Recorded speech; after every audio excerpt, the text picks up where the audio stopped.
নবীজি বলেছেন কেউ যদি ভাঙ্গা অন্তর জোড়া লাগায় তাকে বিনা হিসাবে জান্নাতে দেবে, তাহলে কেউ যদি জোড়া অন্তর ভেঙে দেয় সে তো বিনা হিসাবে জাহান্নামে যাবে। সেজন্য আমি ভাবছি আমি কখনো আমার নিজের অজান্তে কারো মন ভাঙলাম কিনা, এই ভয়টা আমি পাচ্ছি। আজকে আমরা একটা সিএনজি ওয়ালাকে ঠাস করে থাপ্পড় মেরে দিই, এটা রিক্সাওয়ালার পট করে কলার ধরে ফেলি, এটা এতিমকে রাস্তাঘাটে ধরে ইনসাল্ট করি, একটা গরিব মানুষকে চেয়ার থেকে নামিয়ে দিই,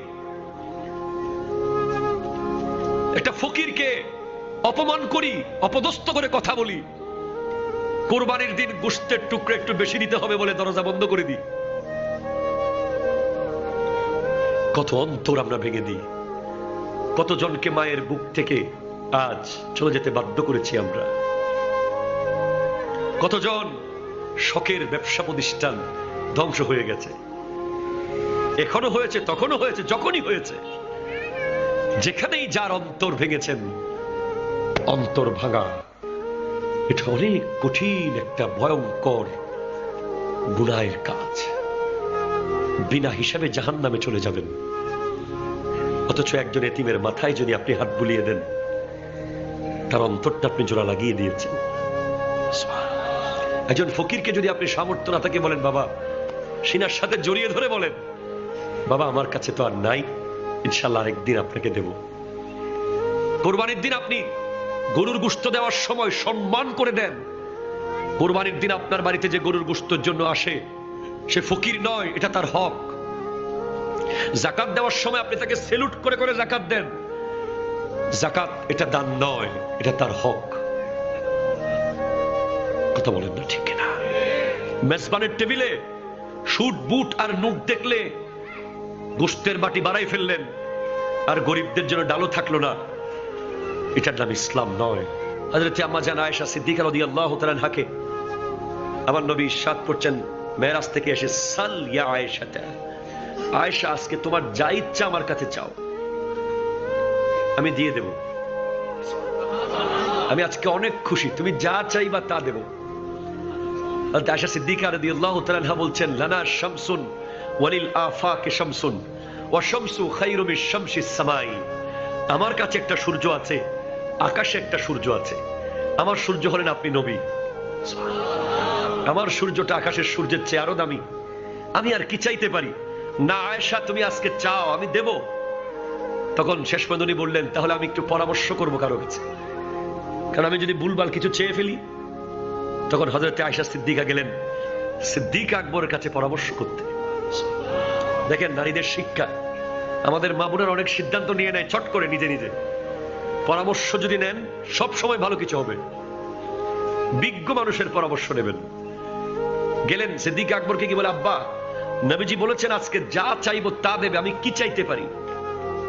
তখন সিদ্দিক আকবর রাদিয়াল্লাহু তাআলা বলছেন, তুমি আল্লাহর নবীর কাছে গিয়ে জান্নাত চাইও না, স্বর্ণের হার, টাকা পয়সা, খাবার দাবার, দুনিয়াদারি কিচ্ছু চাইও না। তুমি বলবা যে মেরাজের রাতে যত কথা আল্লাহর সাথে হয়েছে সেখান থেকে একটা স্পেশাল কথা যেন তোমাকে বলে। হাই হাই, দেখেন কি প্রজ্ঞা! খুশি হয়ে চলে আসলেন, ইয়া রাসূলুল্লাহ আমি চাইবো এখন। হ্যাঁ চাও। ওই মেরাজের রাতে আল্লাহর সাথে আপনার যে কথা হয়েছে ওখান থেকে একটা কথা আমাকে বলেন। আমার নবী মুস্কি এসে বলেন, ও এটা তো আবু বকর সিদ্দিকের বুদ্ধি। ঠিক আছে শোনো, আল্লাহ বলেছেন যে ব্যক্তি ভাঙ্গা অন্তরকে জোড়া লাগিয়ে দেবে,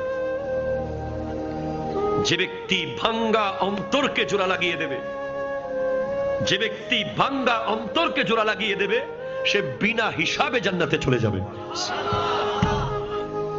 আবার সিদ্দিক আকবর শর্ত দিয়েছিলেন, যেটা বলবে এটা কিন্তু আমাকে এসে বলতে হবে, আবার শিখাই দেব না। ঠিক আছে আব্বা বলবো। দৌড়ে চলে গেলে আয়েশা সিদ্দিকা রাদিয়াল্লাহু তাআলা আনহা গিয়ে বলেন, আব্বা খুশির খবর আছে আপনার জন্য, নবীজি বলেছেন যে ব্যক্তি ভাঙ্গা অন্তর জোড়া লাগাবে সে বিনা হিসাবে জান্নাতে যাবে। আব্বা জান আপনি তো সারা জীবন বহু অন্তর জোড়া লাগিয়েছেন, আপনি বিলাল হাবশিকে চড়া দামে কিনে এনে আজাদ করে ইসলাম প্রচার করার সুযোগ করে দিয়েছেন। আপনি আরো কত জনকে কিনে কিনে আজাদ করেছেন।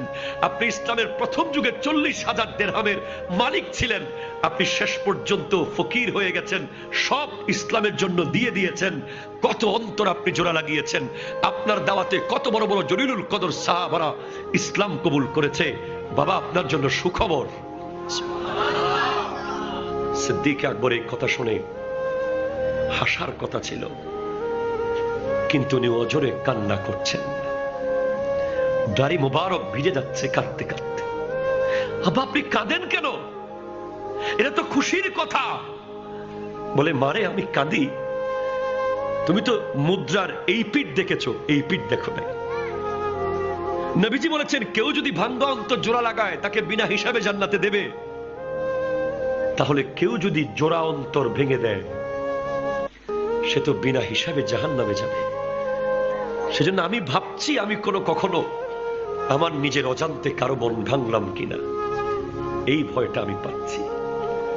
আজকে আমরা একটা সিএনজি ওয়ালাকে ঠাস করে থাপ্পড় মেরে দিই, এটা রিক্সাওয়ালার পট করে কলার ধরে ফেলি, এটা এতিমকে রাস্তাঘাটে ধরে ইনসাল্ট করি, একটা গরিব মানুষকে চেয়ার থেকে নামিয়ে দিই,